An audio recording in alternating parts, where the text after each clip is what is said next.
Hey everybody out there, what is up? Sean Hatzel here, 46-year-old stubborn fat expert, owner of online rapid fat loss community Get Lean in 12, and in today's video I'm going to talk about how to create the ultimate fat burning meal in the evening. So in part one of this series I talked about how to eat early in the day, in the morning and in the afternoon.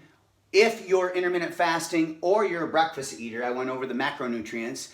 And in today's video, I want to talk about how to eat at night. Some of the facts that I'm going to share with you right now about eating carbs later in the day are probably going to blow your mind, and I have several studies right here that I'll touch on that will confirm everything that I'm about ready to tell you is not BS. And I fell victim to this stuff for years. I mean, as a personal trainer for years and then being a fitness professional for over 20 years now, I was always taught and brainwashed through my certifications and my college education and my textbook education that you should eat all your carbs earlier in the day and then taper off them as the day goes on. You should also be eating small frequent meals every 2 or 3 hours to keep the metabolic rate elevated and to help you lose more belly fat. Well, research and real world results in today's day and age is now proving that these are myths.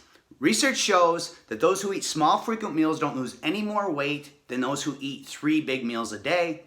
And research also shows that it doesn't matter how frequent you eat, it doesn't speed up your metabolic rate. So, if you're tired of trying to snack every couple hours because that's what you've been told to do to lose belly fat, this should be some eye-opening fresh news for you. In fact, my opinion is you should avoid carbs earlier in the day altogether.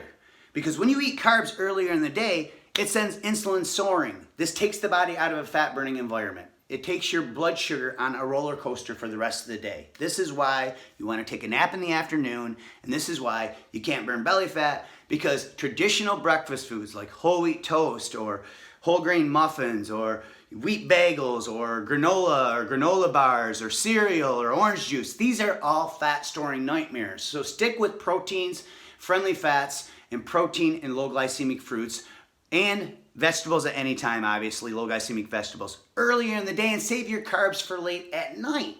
And there's several reasons that you should save your carbs for at night. So let's talk about a few of the studies. First of all, a 2011 PubMed published study that consisted of a 6-month program where subjects ate approximately 1,500 calories a day. That's a good target for somebody who wants to lose weight. Group 1 consumed carbs throughout the entire day. Group 2 consumed the majority of the carbs at dinner. And guess what? Researchers concluded the evening carb group lost more belly fat, had much greater improvements in different health markers such as blood glucose, insulin sensitivity, and even had better satiety. In other words, you want to eat at night because that's when your cravings are. That's when you're hungry, but you've been told not to eat late at night. And this is a myth. You can eat your carbs late at night. You just have to make sure that you combine them with a protein and a vegetable. So if you want to eat potatoes or white rice or a sweet potato, any type of beans, any type of carbohydrate that you want to eat. We can even talk about like wheat pasta is okay as long as you control your portion sizes. Use about this portion size about the size of your fist, and you combine it with a protein and a vegetable. This is going to go ahead and keep blood sugar stable. Now, if you're a sweet eater and you have sweet treats, you want something sweet, you could go ahead and have a fruit in place of that starch in the evening. Let's talk about the next study here. So a second PubMed study, it was called Greater Weight Loss and Hormonal Changes After 6 Months Diet with Carbohydrates Eaten Mostly at Dinner. So this concluded that the carbs eaten in dinner can rebalance hormones and help you lose more stubborn fat. After 6 months, the metabolic effects on the group eating lots of carbs were pretty profound. Number 1, they had less hunger and improved satiety.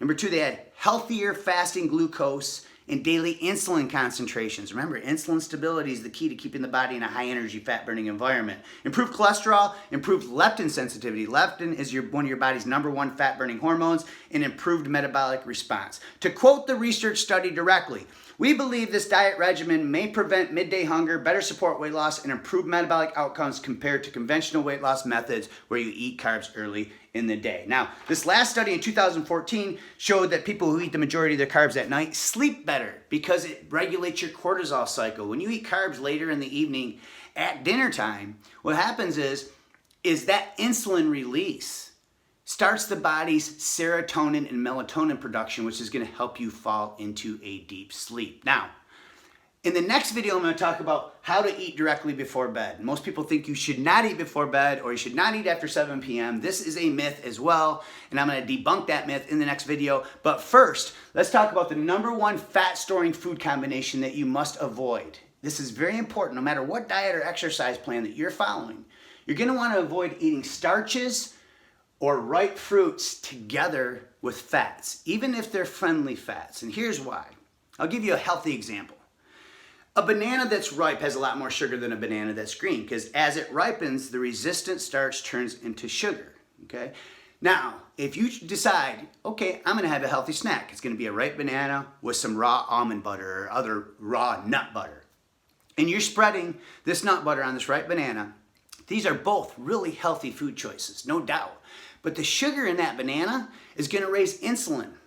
Now, when insulin is elevated and that fat from that almond butter is present, what happens is insulin is a storage hormone, so it's going to take that fat and it's going to store it. So this is the #1 fat-storing food combination you should avoid 95% of the time. Go ahead and feel free to indulge on your cheat day or when you have a cheat meal. I mean, think about starches and fats together. How many foods have this deadly combination that we love? Ice cream. We can even go to the greasy foods. Pizza, lasagna, spaghetti, Mexican food. These are fat-storing nightmares because they combine a lot of starches and sugars with fats, and that makes the body's insulin store that fat. So make sure that you're always avoiding this combination. So hopefully you got something out of this video. We're almost 7 minutes in. Time is our most precious commodity. Thank you for taking time out of your busy day to watch this video. If you learned something new from this information, do me a huge favor. Share it, tag somebody that can benefit. Give me some likes, give me some hearts. Thanks for watching and keep going strong.